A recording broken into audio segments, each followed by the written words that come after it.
Hello everybody, welcome back to my channel. This is going to be an updated video on my Morphe palettes. Now I'm not going to rank these.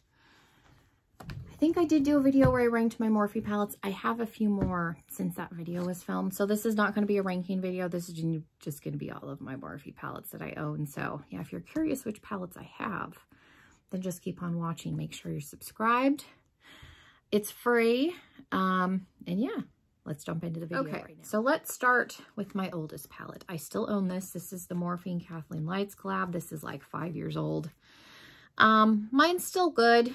There's nothing wrong with it. I don't use it often, but because it's old, I'm not comfortable giving it away, and I don't want to throw it away because it's just going to end up in a landfill. So she's still here, but she's still good. This is one of their like better formulated palettes. This was my first Morphe palette, and then from this one I got the 35B, which they discontinued, and then they brought back as the Lisa Frank palette. But hopefully it's reformulated because that palette was not good. I ended up decluttering it. And then this one I bought, and then I got one in a subscription box, and I ended up decluttering both of them. And then I decided, since I had more storage, that I would repurchase it. So I rebought this from Poshmark for like $10, like it wasn't a lot. This is the Morphe and Manny MUA collab. It looks very similar to his Makeup Geek collab palette. He must just like these shades, but I do still have most of that palette too. But yeah, there's a couple of highlighters. It's not bad. I just figured this would be a good everyday palette for me because I don't do bold eyes like this for work. A lot of times I'll just do a transition color and a lighter color and then a shimmer on the lid. So I figured this would just be a good palette for that, like just easy work shadow kind of a situation. What sparked me wanting to do this video is I'm pretty sure I've done a video where I rant about my 39S, the Such a Gem palette, because I hate how big this thing is. I like the cardboard packaging, so that's good. But I hate that they did not take the time to print the shade names on here. So you have the stupid plastic insert with the names, which I keep because I do film tutorials and it's easier to say the name of the palette rather than like the purple one over there. Like this is a ridiculous palette to film with because it's so big. And then I really ought to get some like double stick tape and like cut all these names out and stick them on the palette. That's going to be a project, but that might be worth doing. I would probably use it more if I didn't have to worry about the plastic insert, but I'm pretty sure when I talked about this palette that I said I was never going to buy another Morphe palette. Now, I will say I am never going to buy another one this big because I hate how big this palette is. I do like the range of pinks and purples that are in here, and then this middle like topper row is really cool. I don't think that this one is their best formulated because some of the darker purples are a little bit dry and do take some work to build up. So I think the formula on this one it's fine, but it's not their best. But I just hate how big this palette is. But just know that when people say they're never buying something again, they generally will, because I'm pretty sure I bought 3 palettes from them since then. So I'm a liar. It happens. Okay. Let's do my Jaclyn Hill. This is one of the original ones. This is not the reformulated one. I think I got it right before they reformulated it. I like, again, that it's the cardboard packaging. I hate the plastic packaging. I have 2 palettes in that plastic, like, that clicks together. I much prefer the cardboard. It's just easier to store. I've had this palette for a couple of years. I still like it. This is one that I will use to do holiday glam looks. So I do have some tutorials using this palette on my channel, but it's just a nice, like, it's easily accessible.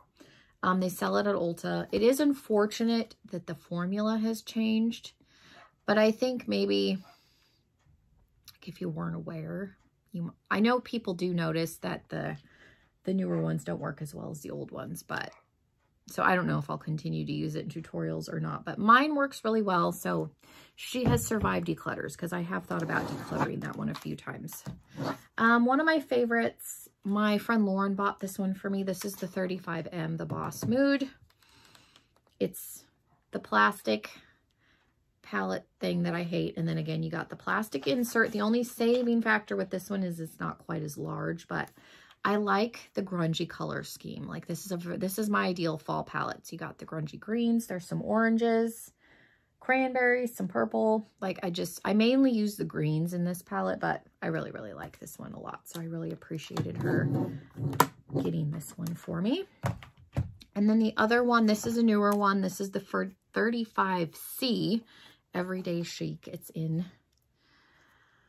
the horrible plastic packaging, and then you have the plastic insert with the shade names. The difference between this one is the inside is pink. I wish they had done this one in the cardboard packaging, but it is what it is. This is a really, like, I haven't used this one a ton, but like the green, like I was really surprised at how good this matte green was. Like it blends itself out. It's not patchy or anything, because greens can be hard to formulate.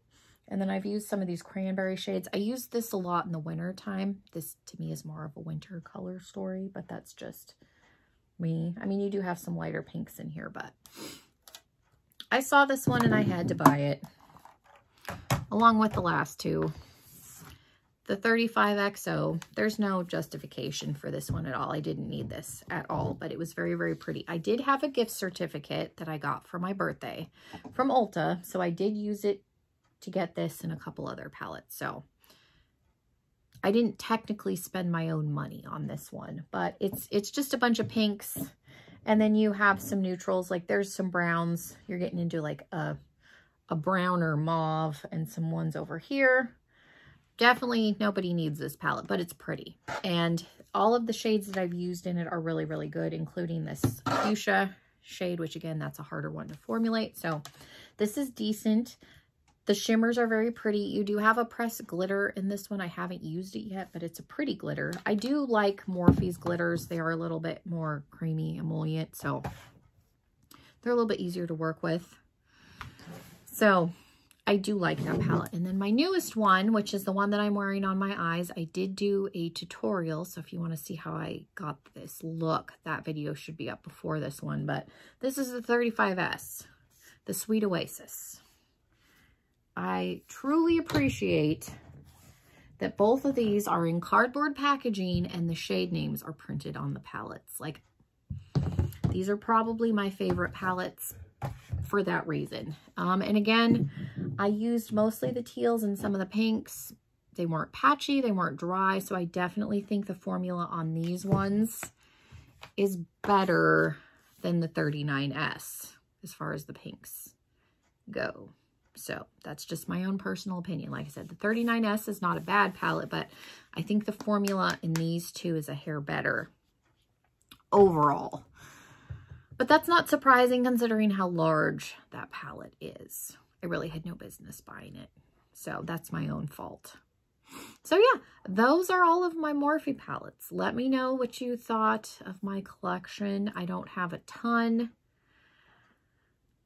but I do have more than what I probably should, considering Morphe's not my favorite brand, but I do like that you get a decent sized palette with some variety. So these are good travel palettes that you could take one, and like the Jaclyn Hill is an ideal travel palette for me because you got some color, you've got some neutral, there's a good black in it, you can do a lot with it, so you could theoretically just take the one palette and be fine.